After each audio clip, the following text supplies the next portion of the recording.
2021, something happened that should have changed everything. The United States government released an official report. Not a leak, not a conspiracy theory, not a whistleblower's claim.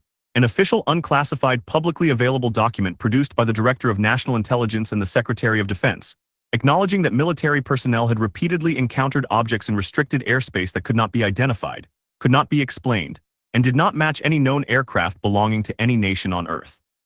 The news cycle moved on in about 4 days. But what actually happened in that report, and in the years of classified briefings, congressional hearings, and military testimony that followed, is one of the most extraordinary institutional admissions in the history of modern government. And most people have no idea what was actually said. Start with what the report was. The Preliminary Assessment on Unidentified Aerial Phenomena, released on June 25, 2021, was the product of a task force established inside the Office of the Director of National Intelligence. It examined 144 reports of UAP encounters made by U.S. government personnel, primarily military aviators, between 2004 and 2021.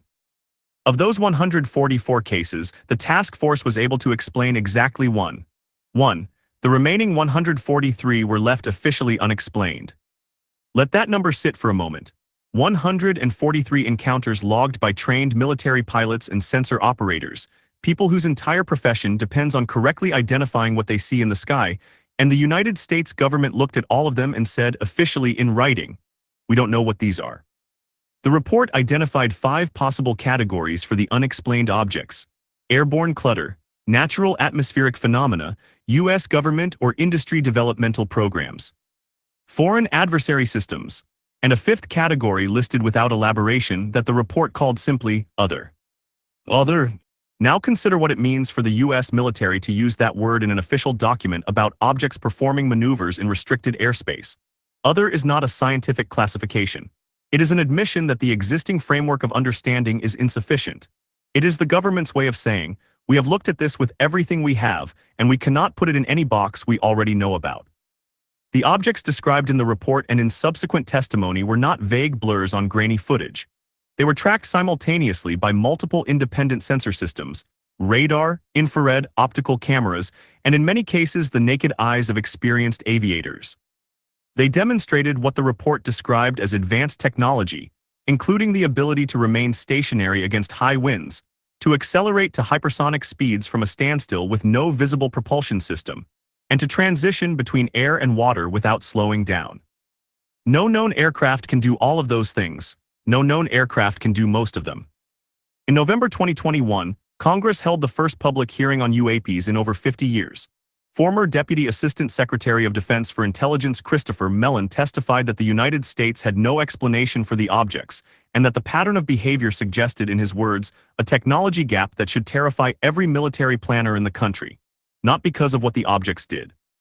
Because of what they didn't do, they never fired a weapon, they never made contact. They simply appeared, performed maneuvers that defied known physics, and left. Then in July 2023, the hearing went further than anything that had come before. Former Air Force Intelligence Officer David Grush testified under oath before the House Oversight Committee that the United States government had, for decades, been operating a secret program to retrieve and reverse engineer non-human craft. He stated that he had spoken with multiple individuals with direct knowledge of the program.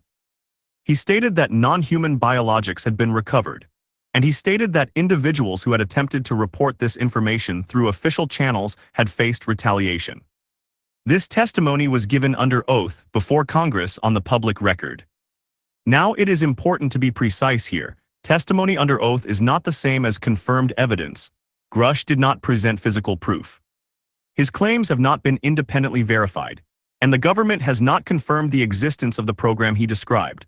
What can be said with precision is this: a credentialed former intelligence official with the security clearances to access the relevant programs made specific, detailed claims under oath, and those claims have not been definitively refuted.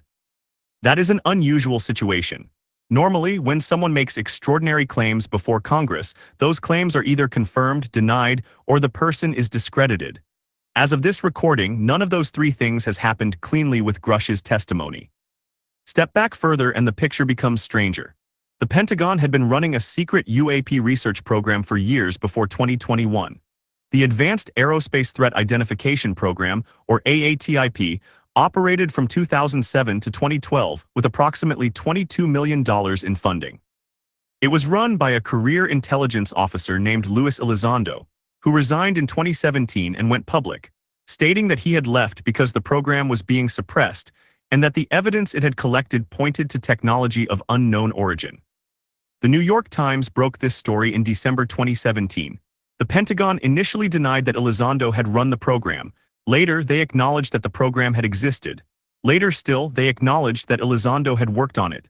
The denials retreated step by step over several years.